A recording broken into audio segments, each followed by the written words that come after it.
involucrado en esa denuncia por Graciela Ocaña y hoy es interventor de Yacimientos Carboníferos de Río Turbio y ex jefe de gabinete de Cristina Fernández de Kirchner. ¿Cómo le va, Aníbal?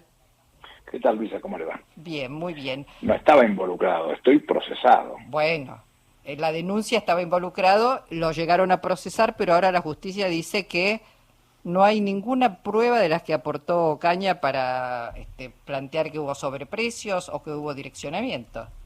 Todo lo que tiene que ver con esa gente, fundamentalmente partiendo de su jefa, el líder espiritual, es sucio, todo es sucio. Con lo cual lo que han hecho es pretender derrumbar un hecho muy importante que se generaba al darle oportunidad a cualquier mamá de cualquier condición social que pudiera tener acceso a un ajuar digno. Su hijito en buenas condiciones, con una muy buena cuna, con buena ropa, una característica muy de respetar para el otro. ¿De dónde venía? Venía de una idea de Islandia, si yo no me equivoco, y la verdad que el chico que la imagino, y la pensó y la trajo, un chico de la Cámpora, alguien le propuso registrarla y se enojó feo, sobre todo porque ese chico estaba muy enfermo, de hecho falleció después. Él lo proponía como un hecho de respeto hacia el otro, como una solución a un tema que igualaba, que daba la oportunidad de que nuestros hijos tuvieran esa posibilidad cierta de ser respetados y no nos vas también. Bueno, denunciaron, la denuncia fue como de costumbre con esa computadora que todo lo tenía siempre por resultado positivo de Bonadío, y comenzaron con un proceso que no tenía ni pie ni cabeza. ¿Por qué razón? Porque la CIGEN, cuando uno va a una licitación, siempre le fija un precio testigo.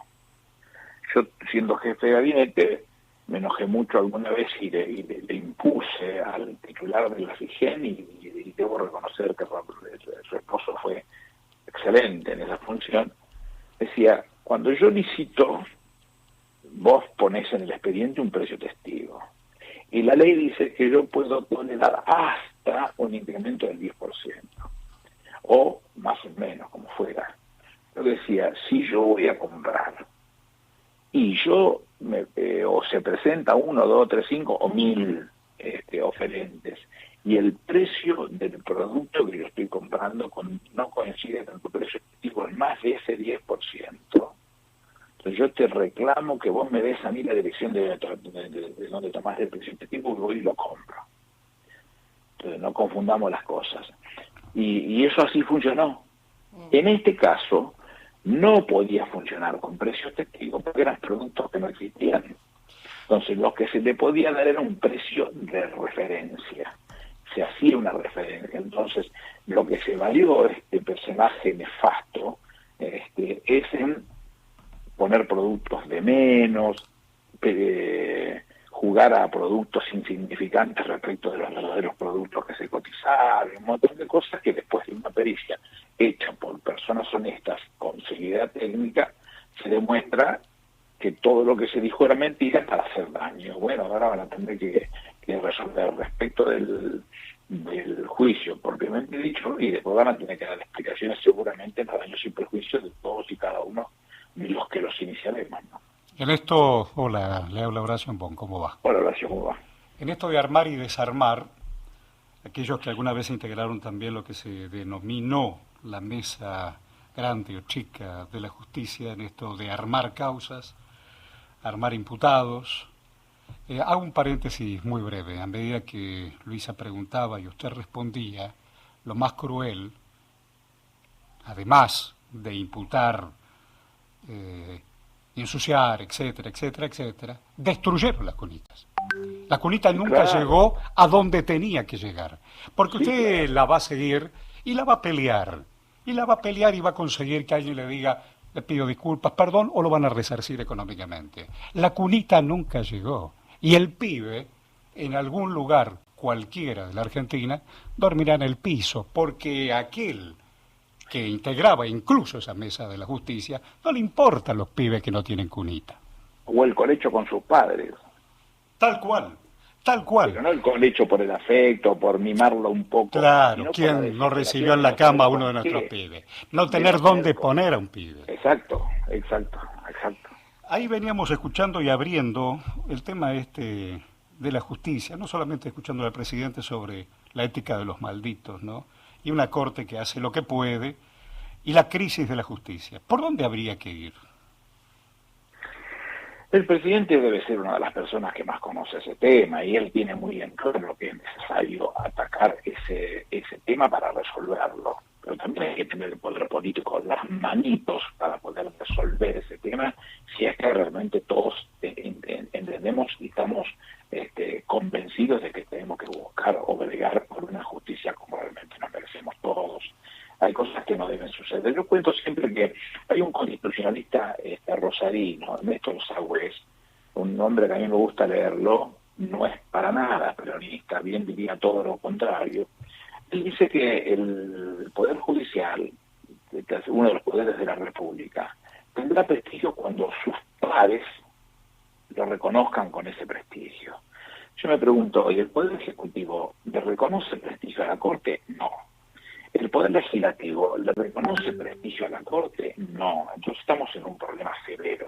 ¿Cómo se hace entonces para trabajar y conquistarlo, ese poder político, para ganar prestigio y tener poder político? Bueno, una de las posibilidades es la de ir respetando a los otros poderes. Bueno, la Corte hace muy poquitos días tuvo la mala fortuna de dejar de no querer atender, de no darle atención a la causa de Vudú. Olvidémoslo a Vudú, a la persona, no me interesa la persona ahora, aunque le tengo mucho cariño.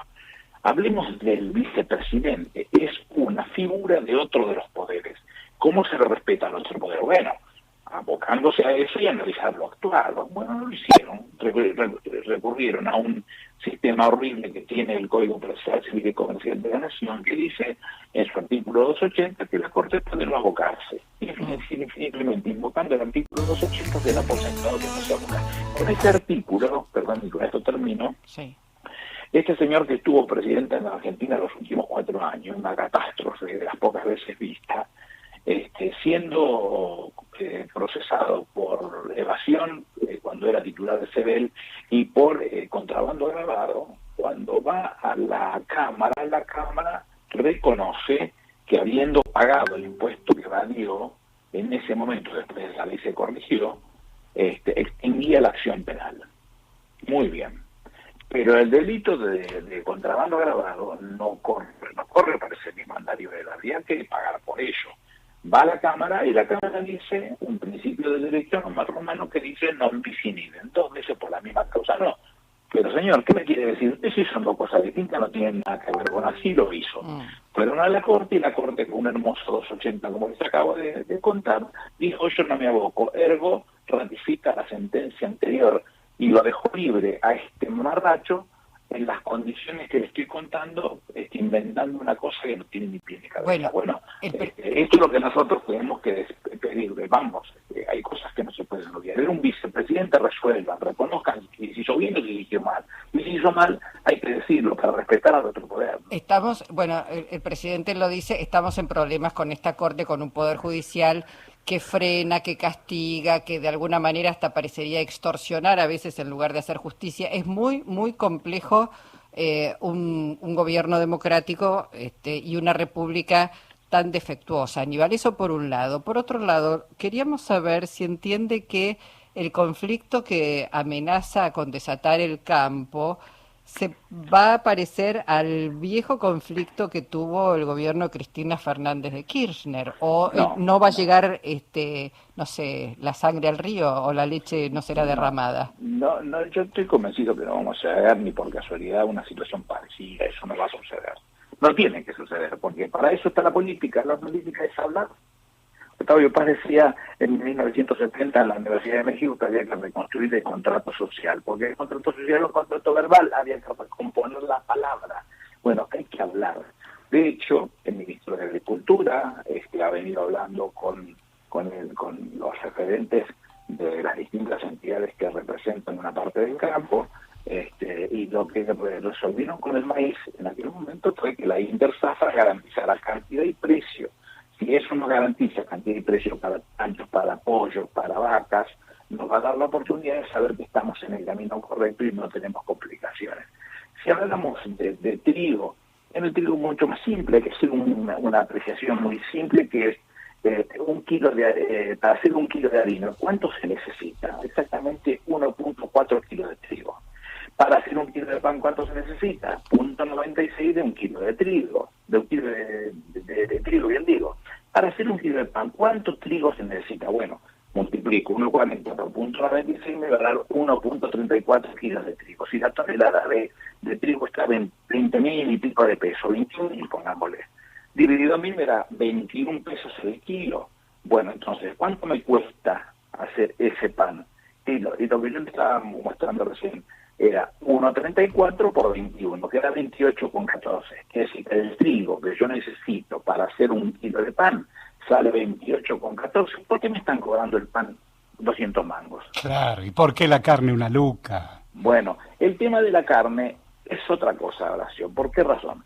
Porque apareció un demandante en el mundo que no existía antes. ¿Por qué razón? Porque se ocupaba específicamente de la compra de carne vacuna enlatada o empaquetada.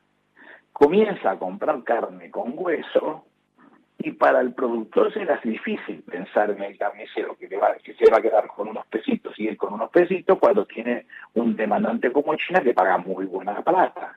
Entonces, ahí también hay que volver a hablar. ¿Y cómo se habla de esos términos? Y bueno, pongamos un margen para que yo tenga cantidad y calidad para la mesa de los argentinos y después llénense de guita. Dios quiera que así sea, que los chacareros que se lo merecen se llenen de guita. Aníbal, pero eso parece... Que tanto con el pan, que tanto con la leche, que tanto como la carne, la vamos a tener en la mesa a precios razonables para los argentinos. No. Esta es la discusión que el peronismo no va a tener nunca. Nosotros entendemos eso como esencial y el presidente, yo sé que lo piensa de esa manera, entonces lo que le dicen no es una amenaza ni una promesa. Lo llaman a la reflexión, che, vamos a hablar, encontremos la vuelta entre los dos. Pero parece, yo pongo la mejilla, yo pongo la otra mejilla, porque Burchal, digo, uno escucha declaraciones, Aníbal, uno dice, es imposible dialogar con una pistola arriba de la mesa, dice Burjaile. Chemes dice, el gobierno se caracteriza por anuncios que generan miedo. ¿A quién le generan miedo? ¿A ellos que le tocan un centavo? Nada, empecemos, díganle a Burjaile que yo no tengo pistolas de hace muchísimos años, así que ya de por sí está hablando de algo que no tiene ni pie ni cabeza. Esas cosas de los guapos del 900 no existen más, los guapos del 900 murieron con el 900.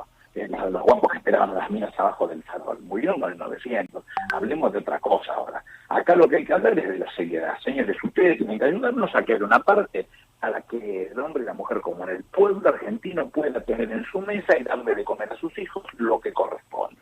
Y ustedes hagan los mejores negocios que nosotros colaboraremos para ayudar en todo lo que se pueda para que les vaya muy bien. ¿Por qué no? Si así debiera ser la vida de los argentinos. Yo no le tengo miedo a eso. Y esto si es dos mejillas, me hago una cabeza con 8 mejillas, ¿cuál es el problema? No tengo problemas en discutir eso.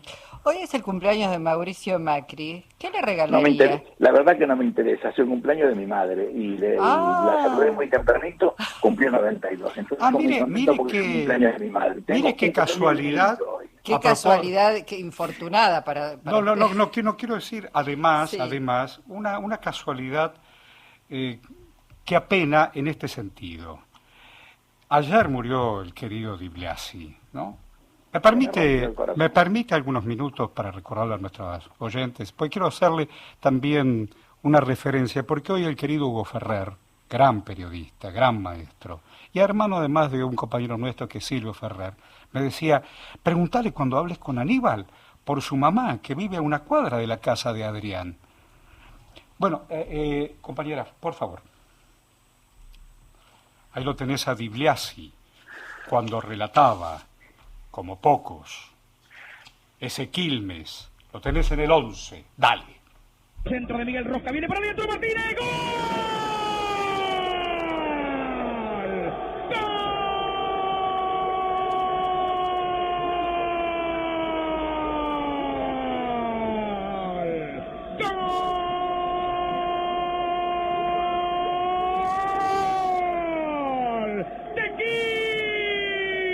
Coco Martínez Sebastián Martínez, ¿quién dirá si Coco Martínez entró como si fuera... ¿Qué le voy a preguntar?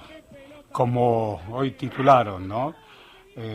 Ayer alguien parece que dejó prendida la cabina donde el Gordo transmitía, a modo de siempre, ¿no? Como el relato llegó al cielo, incluso lo escribió Hugo. Fuerte, ¿no? Sí, es fuerte. Para los amigos es fuerte. ¿Aníbal está allí?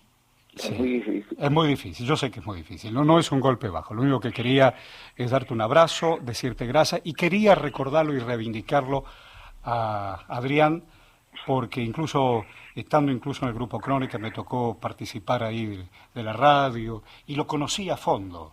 Y así como todos lo recuerdan como leal y entrañable, quería compartirlo contigo y por supuesto con los oyentes. Un abrazo, Aníbal. Y... Yo lo conocí, Sí. yo lo conocí de pibito. Ah, no, mirá, Porque- esto de tu mamá, que vivía en una cuadra. Vive. Ah, vive, mirá. Su familia y mi familia son los más viejos del barrio. Ayer Con me lo cual yo- decía un compañero que había fallecido también el hermano de la mamá, se tuvo que bancar. Sí, claro. Yendo a ver a Quilmes, chocaron con una camioneta. Tal cual.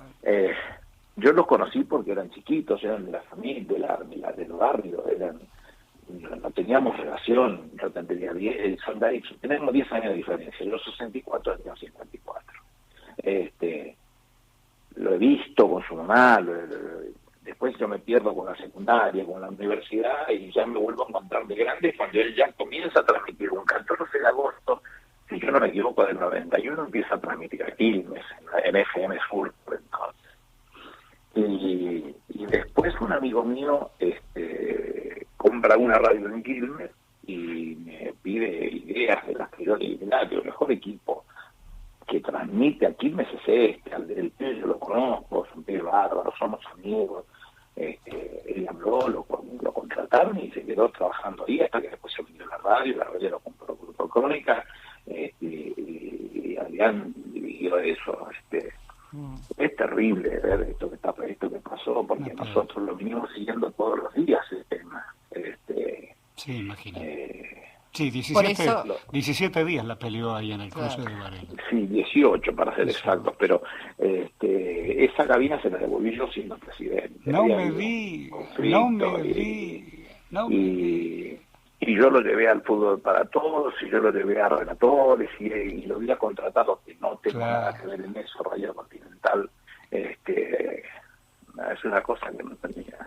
Bueno, lamentamos si sonó como, pero queríamos recordarlo porque No, sabíamos no, del no. vínculo y de la relación y por supuesto porque para Adrián, evocarlo. No porque él es era un hombre de los medios y yo no puedo obviar estar en los medios. Entonces, no me voy a acusar 50 veces. Lo que pasa es que me duele el alma. Bueno, Aníbal, lo importante entonces será, ojalá esas vacunas que estamos esperando lleguen lo antes posible para evitar más muertes que son dolorosas siempre que Ojalá se se va. ojalá se den cuenta lo que se necesita, cómo se tiene que resolver. Claro, el tema. Ojalá claro. no mentir, porque nosotros la tenemos re clara cómo tiene que ser el tema, pero aquellos que no nos creen a nosotros y le creen a los otros, por ahí no toman la vacuna porque estos cabezas de frasco les dicen que no hace bien. A mí me asombra que hagan ese daño.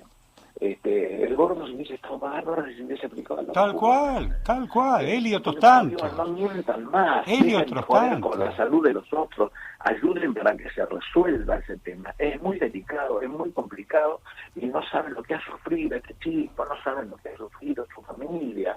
Por Dios. Aníbal, mandamos un abrazo, gracias Un por abrazo este muy tiempo. Feliz cumpleaños a la Gracias. vieja, ¿eh? Gracias, venga.